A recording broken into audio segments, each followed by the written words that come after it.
Okay, so welcome everyone to today's webinar from Grand Valley State University's Public Health Program. Today we are talking about perspectives from the field, and we're highlighting careers in public health. I am Renelle Brew, and I am the director of the Public Health Program here at GVSU, and will also serve as the moderator for today's webinar presentation.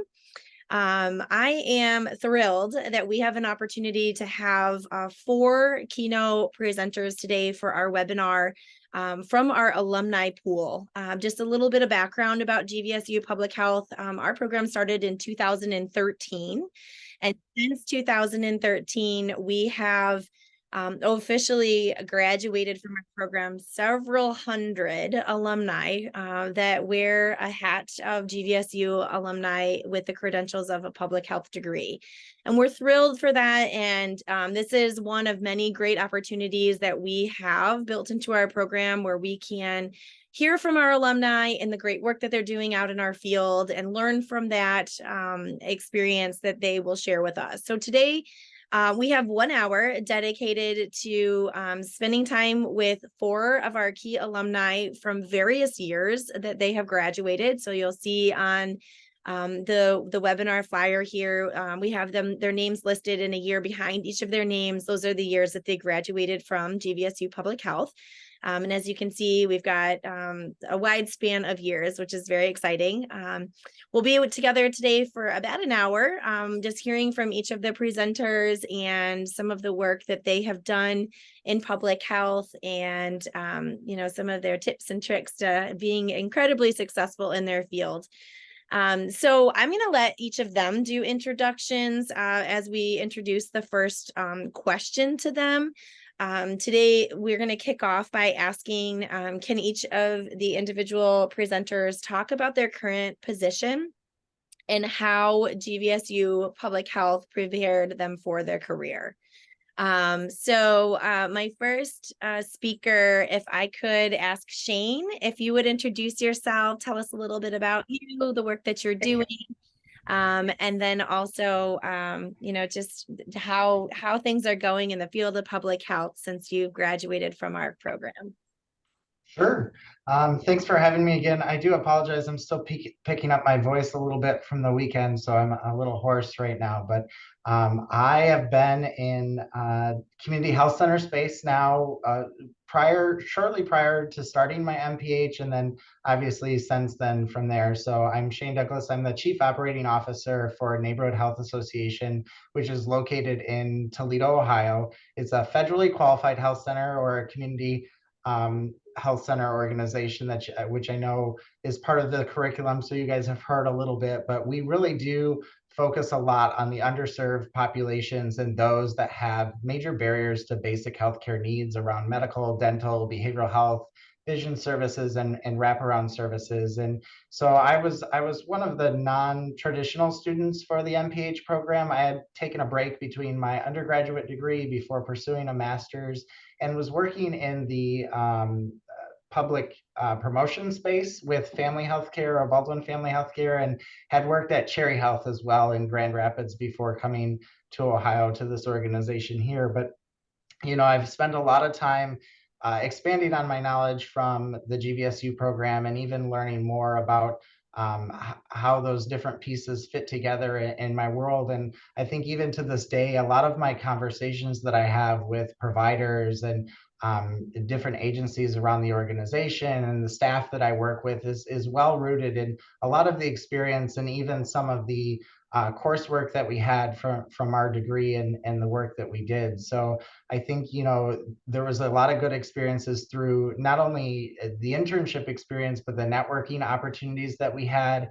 There was a lot of connecting of bringing some of that real life experience to the book work that we talk about and the reality around things. But I think, there's a lot of public health space out there that really goes unrecognized. And so this program does a good job of teaching us, where those sort of hidden pieces are and where we can build some of those relationships. And we certainly have an opportunity to shine in different different events around the world. COVID was a huge time for public health to really become visible and for us to step up. Here in Toledo, we worked hand in hand with the local health department, who was dramatically understaffed to handle any of that situation. So we were really a key role model. And with my education through the epidemiology pieces and the work that we did at GVSU, I was able to easily step in with some of the housing associations who brought us in as speakers to talk to the different homeless clinics and low income housing populations that had mass gatherings of people that really needed education around proper hygiene and how to do proper social distancing and how to keep the engagement of those bigger communities, because those are really populations that were losing resources and losing focus when all of that was going on. And even through our vaccine events, there was opportunities to remember to keep those populations in the spotlight of needing access and being able to remove those barriers. So I'm sure there's other questions that you'll ask us to speak on that I can elaborate on, but that's sort of what I've been doing and where I'm going. I'm actually transitioning to Chicago throughout the new year, and will be working in a hybrid role here, but hope to continue my work in a community health center space out in Chicago too as I move on. So that's a little bit about me. Thank you, Shane. That's exciting, and congratulations on a move, but being able to tailor your role to still work with your organization. That's exciting, and very much in a post-COVID world type of scenario too. So it's great to hear the work that you're doing. Thank you so much. Jacob, do you want to do a little introduction of what you're doing and how it's connected to your time since being in the program? Sure. So, for those who don't know me, my name is Jacob Mushakian. I am an epidemiologist with the Livingston County Health Department. I've been there for almost 2 years come next month. I've certainly held a couple other stints since I graduated in 2020. I mean, given that it was a pretty rocky year for all of us in public health, I'm pretty sure you all are aware. So as far as how Grand Valley prepared me, a lot of the stats work was very helpful because I often use that every day in my job. Um, you know, uh, Crafting reports, and then especially like as an epidemiologist, we're kind of associated with numbers, but I would say the qualitative research methods class was very helpful, especially when it comes to our substance use work. So before I go into that, though, some of the things that I particularly do in my role is I work on foodborne illness investigation. So a lot of what intro to epidemiology went into, so like the attack rates and stuff like that for outbreaks was really helpful. Being able to craft reports. Also, I partake in substance use disorder studies. A little bit delving into maternal child health a little bit, and then hopefully next year into environmental health. So I'm kind of our position, or my position anyway, at the Livingston County Health Department was pretty new. So it kind of came to its inception right before COVID hit, and then the person who held the position before me um, was focused primarily on COVID, because it was kind of as for everything else, like it was all sort of a all hands on deck situation. So then now, as we have left sort of the pandemic phase, just we're still working some things out, even almost 2 years in. We're trying to figure out what I can work on. So I feel that GV has prepared me for essentially a lot of different areas in my job. So, That's wonderful. Thank you. And thank you for sharing about sort of the history behind your own organization and, the tying in the coursework. That's really helpful, especially for students who are either coming to us in this webinar as prospective students or students in our current program. I think that's really great for them to hear how the real world is connected, right, to the classroom components. Thank you so much, Jacob. So next up, we will hear from Deshaila Hodge. Deshaila, we are sharing as introductions on your current position, what you're currently working on out in the field of public health, and how GVSU Public Health prepared you for the work that you're currently doing. So if you would like to do your introduction. Yes, hi everyone. As Dr. Bruce said, I'm Deshaila. I currently work for the EPA in Region 1. So I am based in Boston, Massachusetts. And my role is an environmental justice specialist, and my geographic location is Connecticut, as Region 1 does oversee the entire region of New England. And so they give us different states to kind of oversee and do outreach to. And so I work more closely with Connecticut, and specifically the cities Bridgeport and Hartford, Connecticut. And so as an EJ specialist, the MPH program definitely, it's a lot of things that come up in my role that I see. Yes, I'm sorry, the acronyms, the Environmental Protection Agency. There are a lot of parallels that I do see. I can't remember the exact class, but it was our final semester, I believe, that we had this class where we basically were paired with a community organization, and we had to help them with some type of advertisement or some type of campaign that they wanted to do. And so that does come up a lot in my work with us trying to figure out what is the best way to outreach to the community, and making sure that we are presenting materials that have the readability for everyone. I know that's something that came up in Dr. J's class a lot as well, that we had with her, is making sure that you're presenting materials to the community that they can read, that they can understand. And so that's something that I do all the time in my work. And it's something that the agency overall is trying to just improve on, because a lot of the information that we send out to the community is very technical, and it's just not for the average reader. Like, I don't even understand some of the stuff. Some of the people at the agency doesn't even understand the information, and we're giving these things out for the public to understand so that they know what's going on in their community. And so they'll come to me a lot of times, specifically the water division, because I'm a liaison for the water division at EPA Region 1. And they'll ask me, does this have an EJ lens? Like, what is this readable? Like, is this good for the average learner to kind of consume and understand? And so we'll, test the grade level of the work and see if it is at a level that people can read and understand. And if it's not, then we go back, we try to fix some things and make sure that it gets to a lower grade level, just so the average person can read it and actually understand. Because at the end of the day, it's for them to understand, because sometimes we'll go out to their community, we'll be issuing permits, or there'll be some construction going on, or just things like that. And so they need to know what's happening so that they can understand how these things might affect them if they're near these certain sites. And so definitely a lot of parallels with this program that I see happening in my daily work.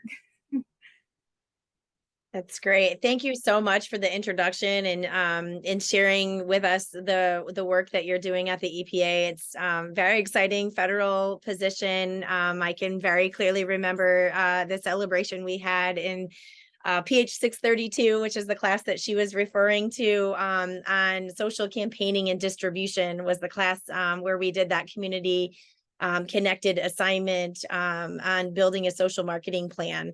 That she was referring to, and Dr. Vandermolen's weighing in here too with some PH 626 health literacy connections and advocacy as well. So thank you for sharing about each of your roles. I'm not sure, I know Mary Franks is also supposed to be a presenter. I'm not sure that I saw her pop on. Just want to be sure that she's not under a name I don't recognize. Okay, so I don't want to miss anybody.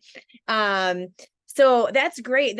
Thank you so much. We've got a nice mix of years of alumni here with us today, and some of you have been in the field a little longer than others. And this is also great to make those connections with some of the work that happened in the classroom to prepare you for your career. Our next question of the presenters is any skills or knowledge, and some of you kind of alluded to some of this already, but maybe we can expand on it a little bit. skills or knowledge that you learned throughout the program that you found that you're utilizing in your career? Anything that maybe is been really sticking out to you in terms of what we've did in the classroom to how it's been applied in your work, either the work you're doing now or something even in the past. Is there anybody that wants to take a stab at that one?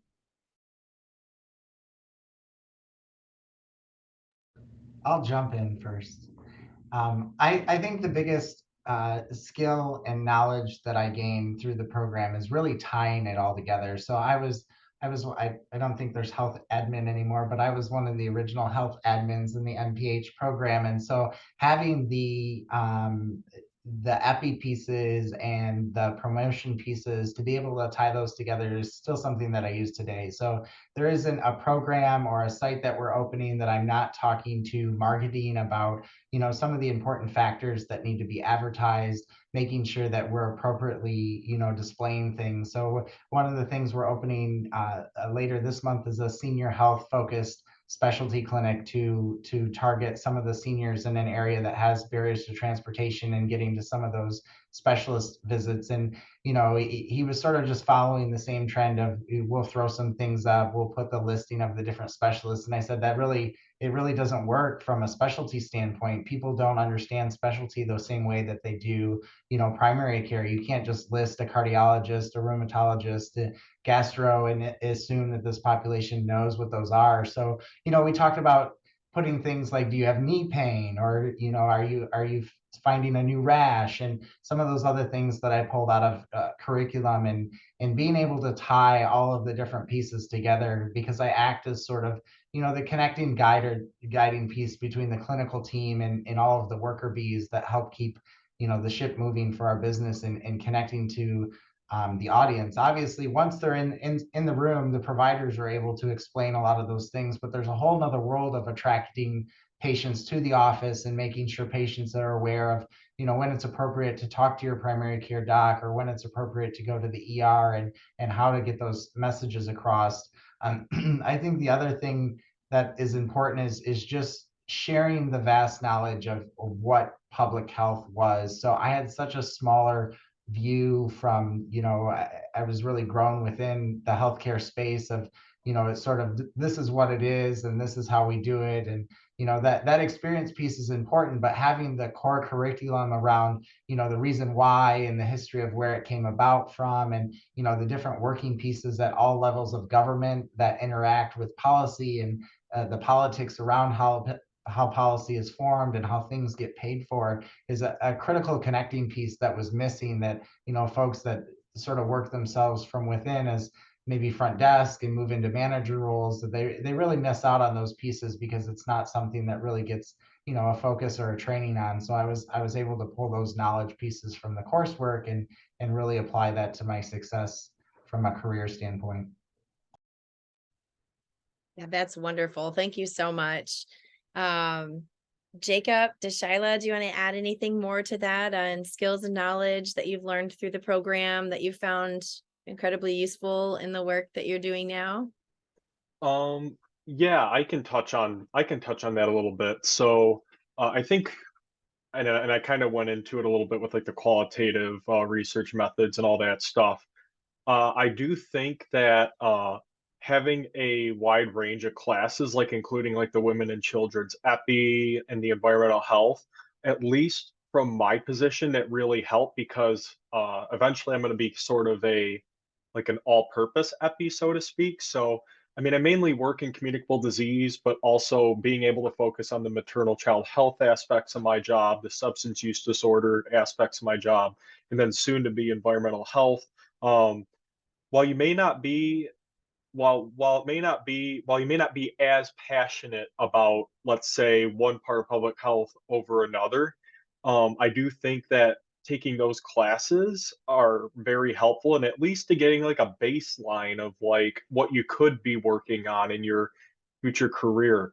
I also think another piece, and I know for the introverts who may be listening, the public health project, at the end of your second year, being able to present that poster and being able to write a paper is was by far, I think, one of the biggest pieces that I utilize in my job today, especially when we put together reports that we share with, so like in my instance, we did like a marijuana grant earlier this year. You know, we drafted this report, we sort of shared it with like the state legislature and stuff like that. And being able to like write those papers and have like really good like visuals and reports, and I get it, we're academics, but also being able to put that in layman terms as well. I mean, there's so many different ways you can slice it and dice it, but also going back to the master's project, the presentation, being able to present to a large crowd is probably one of the biggest things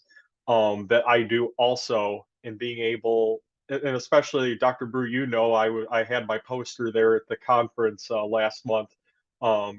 Just being able to build that up too. And I know um, in undergrad, whereas you were just going to class and doing exams or whatever, and maybe only presenting to a class, I mean, you learn a lot more of like interpersonal deliveries and all sorts of stuff like that. I would say that at least on that level, I utilize that more and more every day.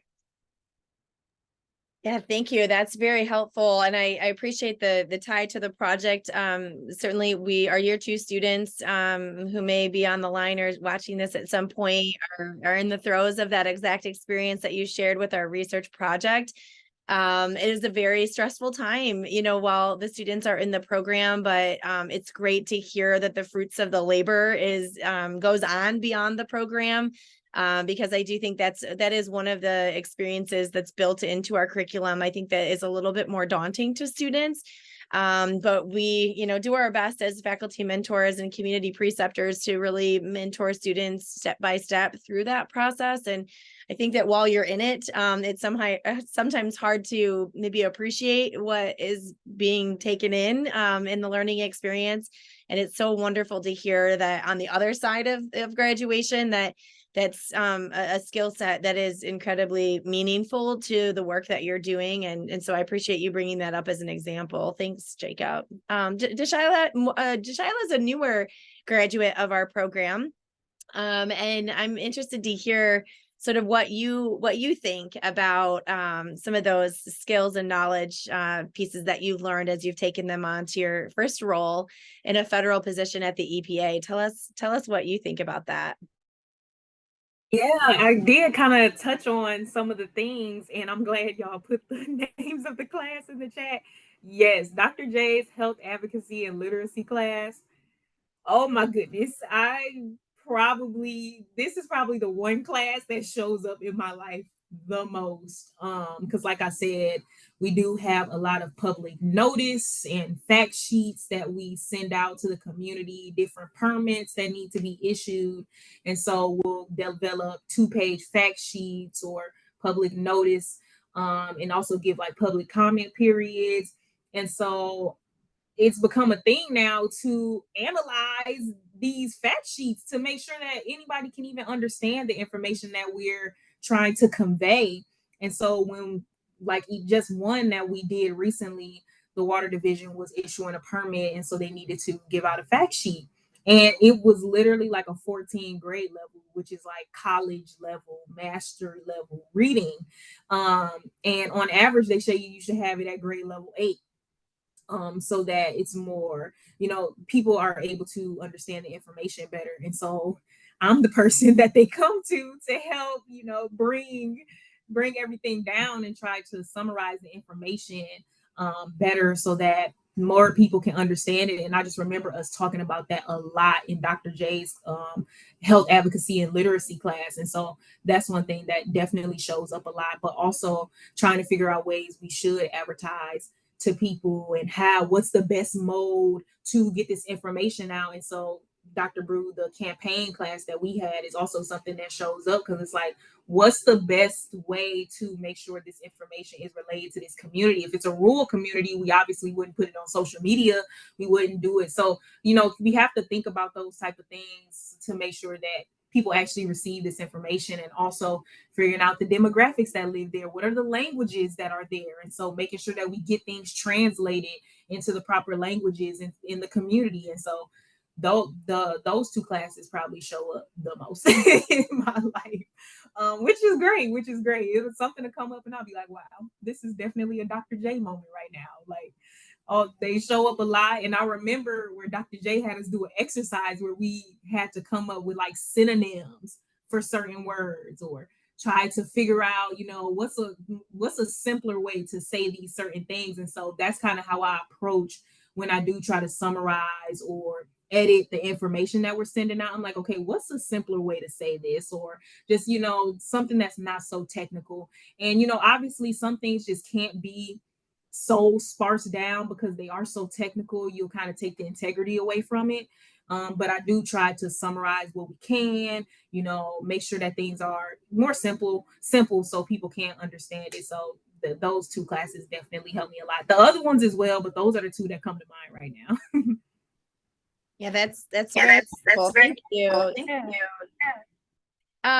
So I feel like we've got a good understanding about the roles that you are all doing out in the field now. It's probably one of the most popular questions that gets asked when I do open houses or our team goes out and speaks in classrooms is MPH credential. What does that mean? And what do I do with it? Right. So I'm interested in hearing from you all on if you could kind of think back about, when you first were thinking about the job hunt, right? So you're getting ready to graduate from our program. You're thinking about how to put your professional materials together and what does that look like? And what kinds of tips and tricks and suggestions might you have for prospective students going into public health, students that are in our program, maybe year 2 students getting ready to graduate, on finding that first job? And what was your tactics and being able to get out there and get those jobs in the field?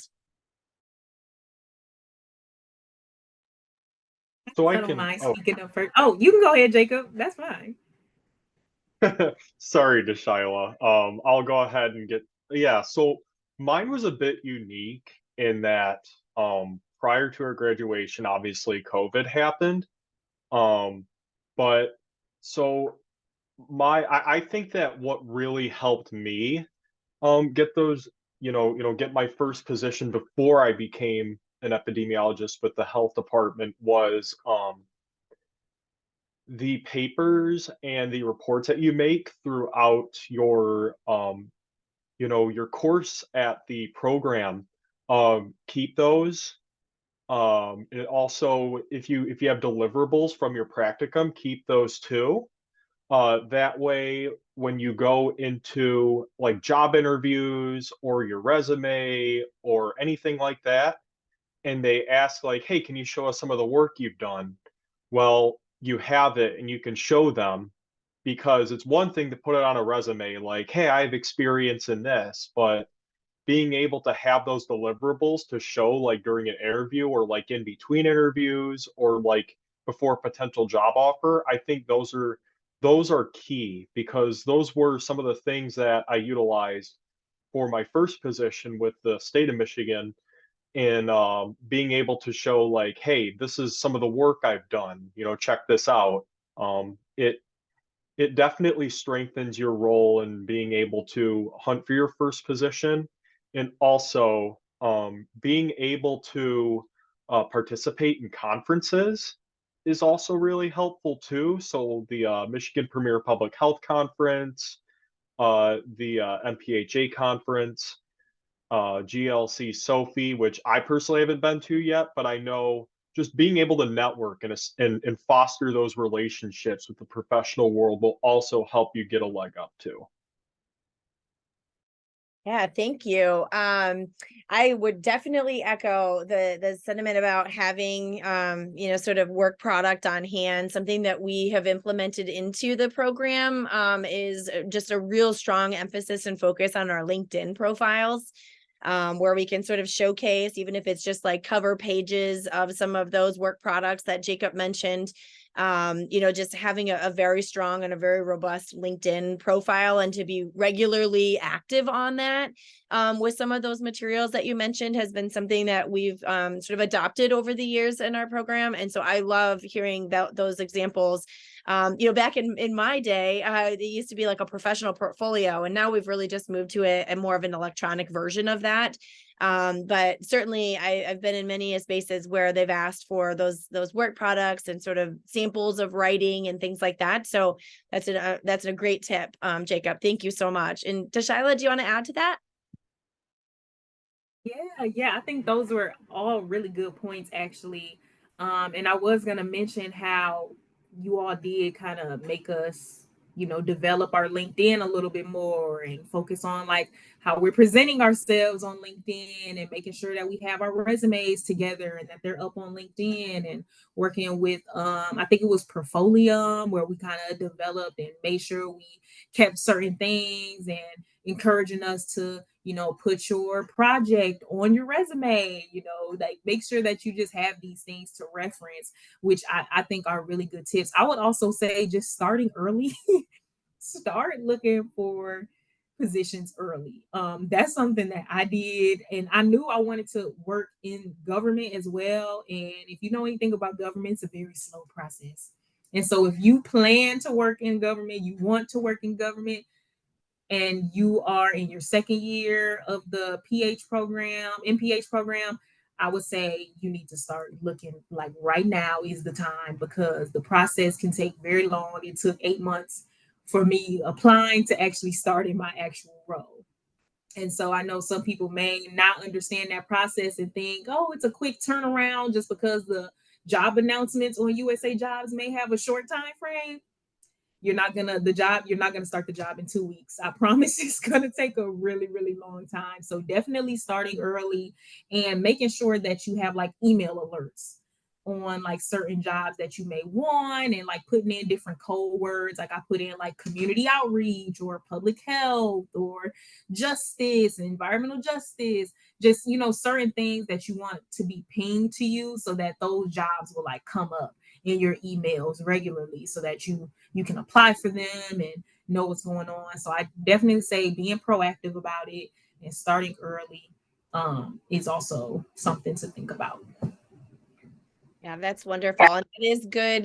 That's great advice, actually. Something I know that I mention a lot in our year 2 classes, especially in the final semester, to our students is, while there's a lot on your plate from the curricular side, it's really never too soon to start, putting those materials together and getting them out there, because you're absolutely right. Academic positions are just like government positions, are just like, many of the positions in public health, they definitely take time. So starting early and collecting those materials and building up that LinkedIn account as you're going through the program, it's something we pride ourselves in at GVSU Public Health, is that we really are giving you a tremendous amount of opportunity as you go through the curriculum.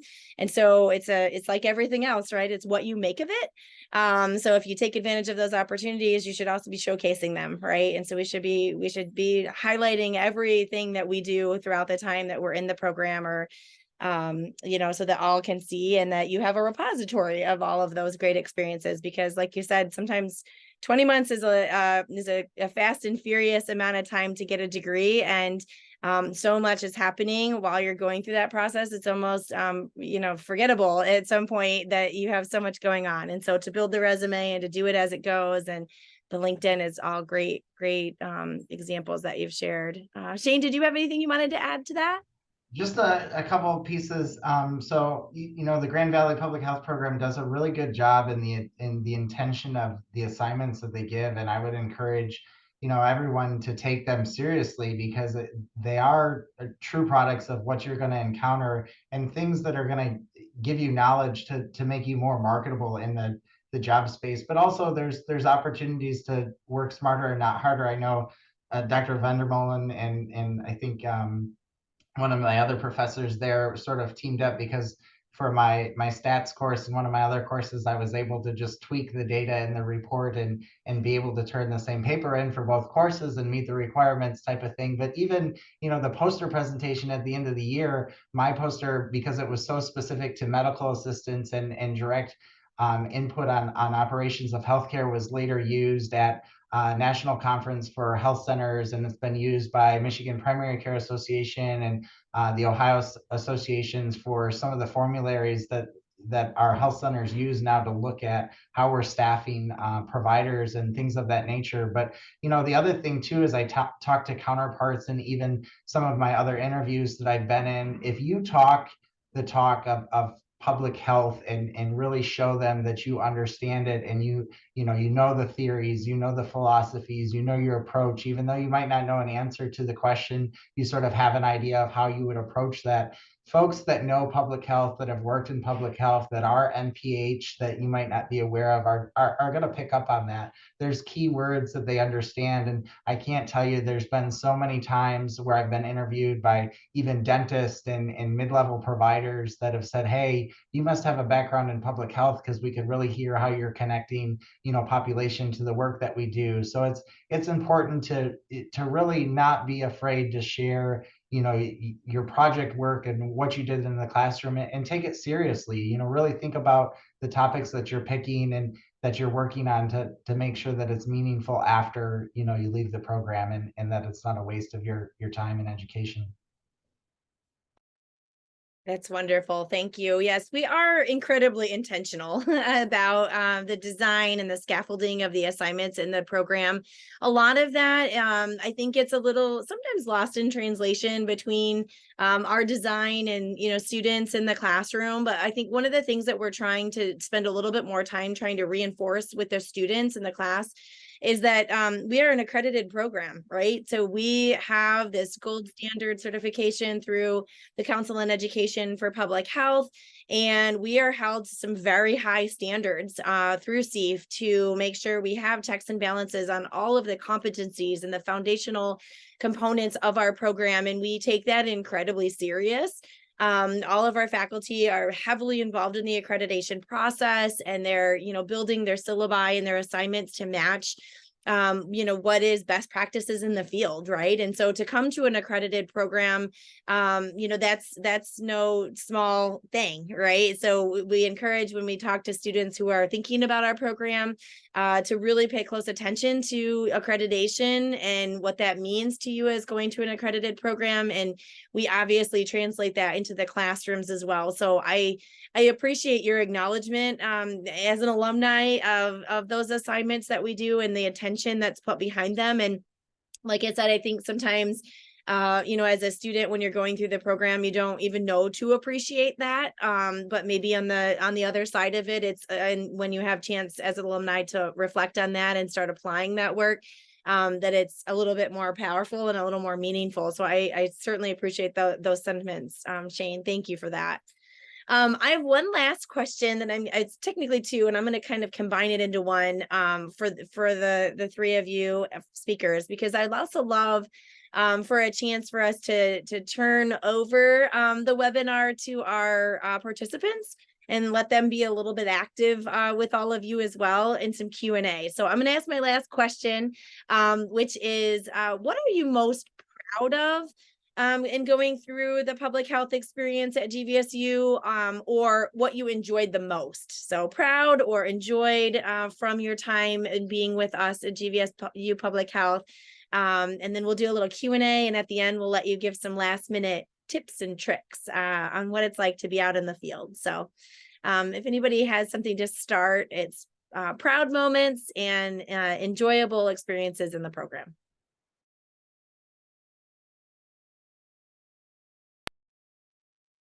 I guess I'll go first. Enjoyable experiences. I actually enjoyed when we presented our project. You're nervous when you're doing it, but then when you get done, you're like, wow, that was really like, it's all over now. So I actually really enjoyed the project presentation and just seeing everybody's work come together and how hard everyone worked for that year. So that was really enjoyable.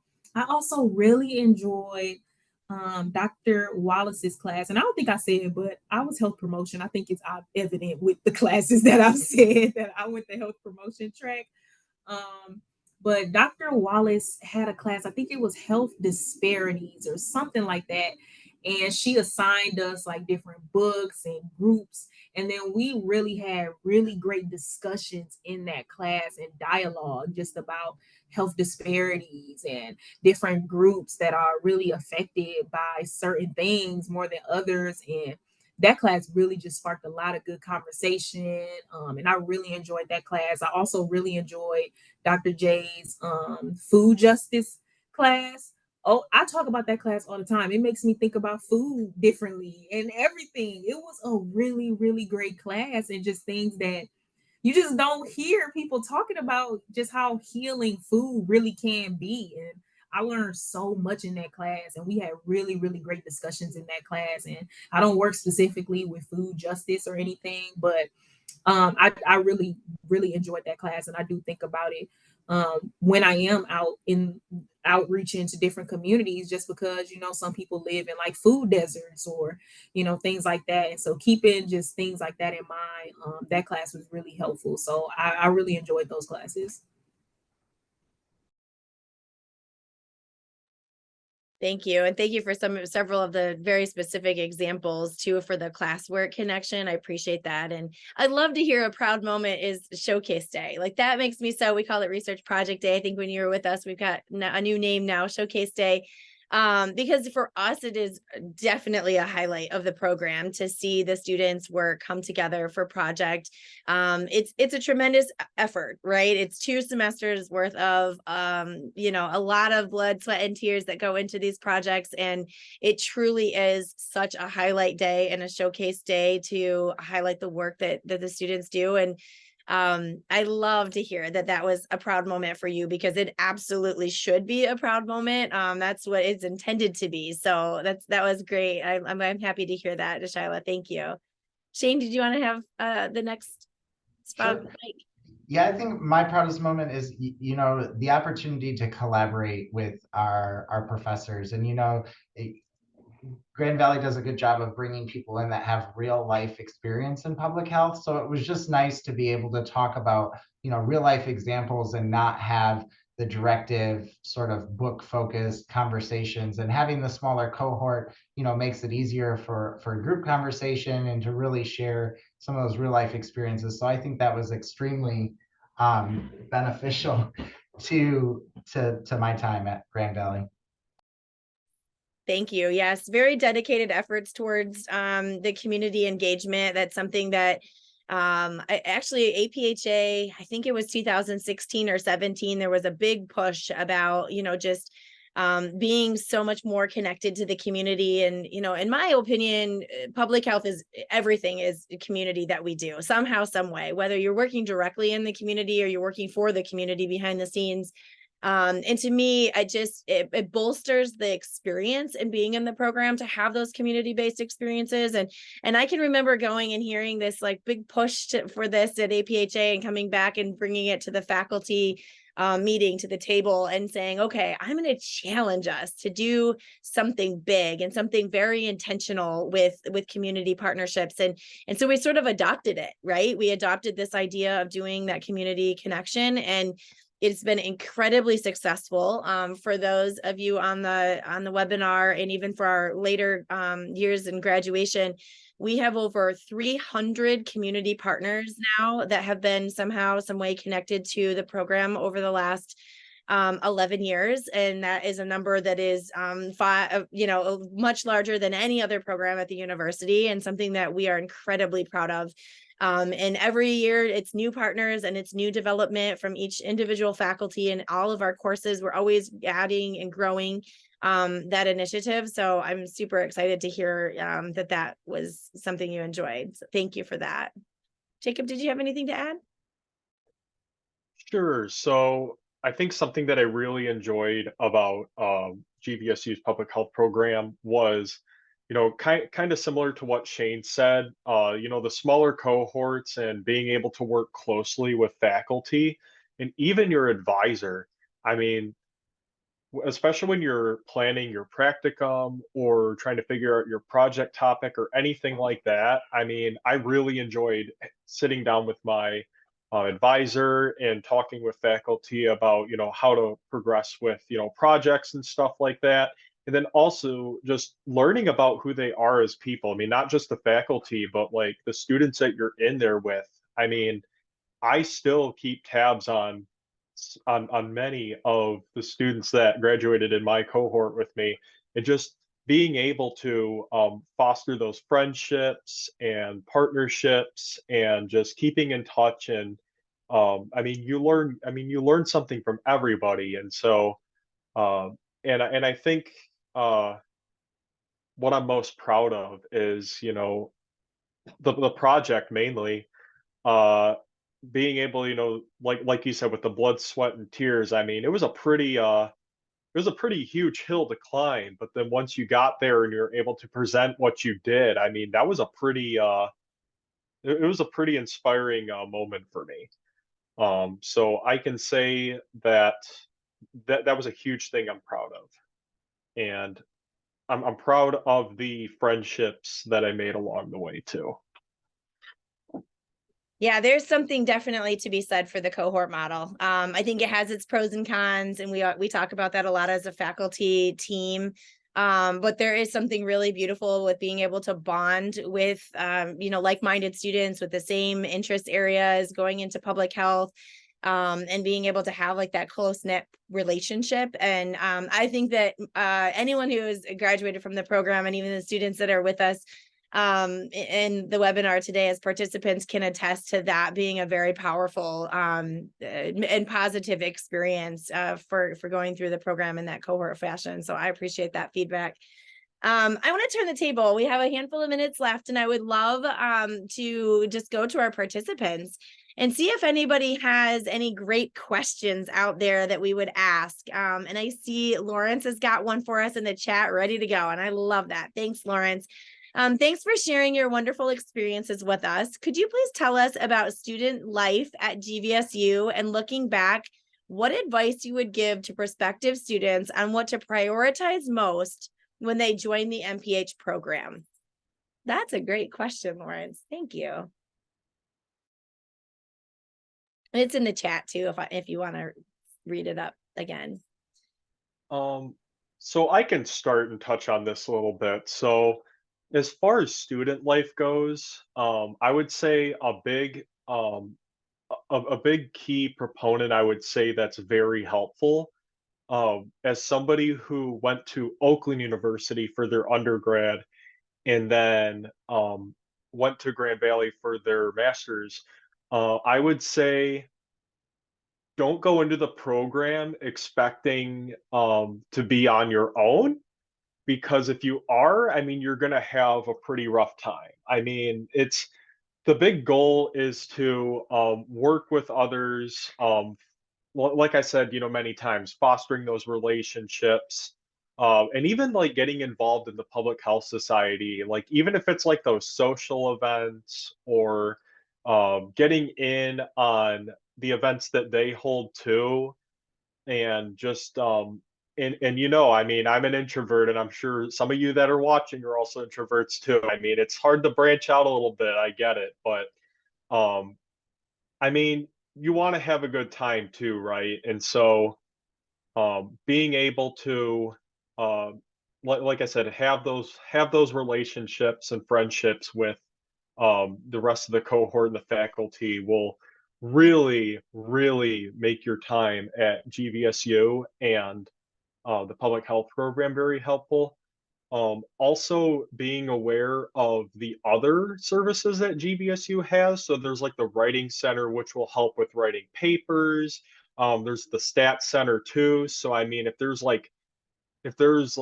you're working on like your public health project and you want like a SAS related question or an R related question, they're also very helpful too. Just knowing also the other resources as well at GV is very helpful. And I would say also going into the program too, and I know you'll be brand new, but having an idea of like, and maybe you don't know right away, but like having somewhat of an idea of like what you want to do after graduation too, are some of the things that'll help streamline your road to the MPH. Yeah, I think, I would echo that. I think the other thing is changing your mindset to think of this as really like a workplace environment rather than a school environment. During the day, during class, we've got to get the work done. You need to stay focused. But outside of that, or even before class or after class, with the socials and talking with your professors and stuff, it's really a collaborative approach, more like what you would see in your workplace. And I think you should treat it that way. You know, it's okay to hang out together outside of class and get to know each other on a more personal level. It's okay to, you know, talk about some of those real life experiences with your professor and sort of, you know, view them as like maybe your boss and the boss relationship that you would have in the workplace. It's really your stepping stone from that academic world into the real life experience of applying, you know, this knowledge and what you're going to see in the work environment, and how, you know, you should start to accept that those relationships are going to be. So don't be afraid to put yourself out there. I think working on your networking skills and talking with people is huge. So, you know, public health is still so new to the public eye that it's critically important for us to be able to talk about it and just share what we're working on, share what we're looking to do, and build those new connections. So, you know, work on, if you're somebody that typically keeps to yourself and, you know, might be hesitant about being accepted even at the social events, put yourself out there. It's a really welcoming community. So Yeah, I would also echo everything that's been said as well. I think I would just add, maybe be open-minded to the experiences that may present themselves, because you may have an idea of what you want to do after you graduate, which is totally great, and that's totally fine.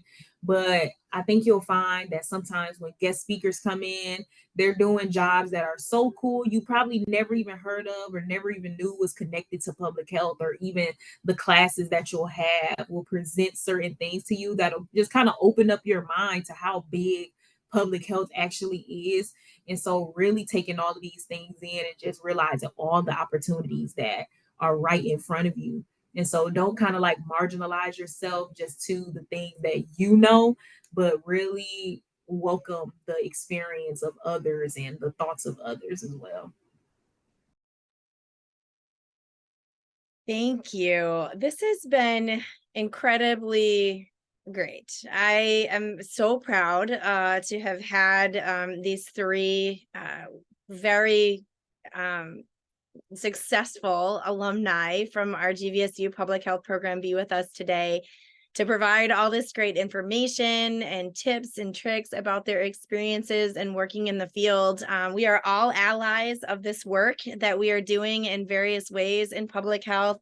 And I am proud, so proud of all of how far these degrees have reached in various spaces in and around our country and our globe from our GVSU Public Health alumni. So I would love to take just this final moment to thank you, all three of you, for being with us today and sharing your experiences and just being open to being connected and staying connected to us here at the university. It's very powerful to hear from our alumni in their workspaces, and it's very inspirational, I think. So I for one am having a proud moment myself in hosting this today, and I'm very grateful for all of you, and continue to do the great work that you do. And for our participants who are students and prospective students, you know, the world is your oyster in public health. There's so many opportunities, and I'm really excited to be able to share some of those experiences through this Perspectives webinar today. I'm going to leave you this one quote I put in the chat. Everyone you will ever meet knows something that you don't. From our famous scientist Bill Nye. I love this quote. In this, you know, opportunity to just network and learn from others is always so valuable. So be sure you're doing that. You're learning from individuals every day. And thank you for our participants for being with us and learning today from our esteemed alumni. Thank you again for your time today, and I appreciate all of you. Have a wonderful day, everyone. Thank you all for your time. Yeah.